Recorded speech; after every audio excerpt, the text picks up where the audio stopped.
ไม่ได้ใส่รองเท้าจระเข้ไปได้ดูเท่ดังคนในฝันใครที่ใส่รองเท้าแตะเดินไปตามความฝันไกลไม่รังเกียจกันใส่ไหมไม่ได้ใส่รองเท้าข้างละ180,000กันยามกลางแดดไม่เคยทดท้อใจมีใบ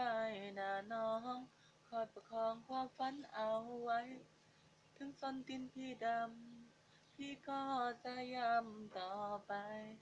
ผู้บ่าวรองเท้าแตะจะแตะเอาดาวมาฝากเจ้าสาวของคนสร้างฝันผู้บ่าวรองเท้าแตะจะแตะเอาจันทร์มาฝากให้ขวัญใจได้นอนนนอย่าจากไปไหนเลยอย่าเอ่ยคำลารอก่อนเถิดนะแก้วตากาลน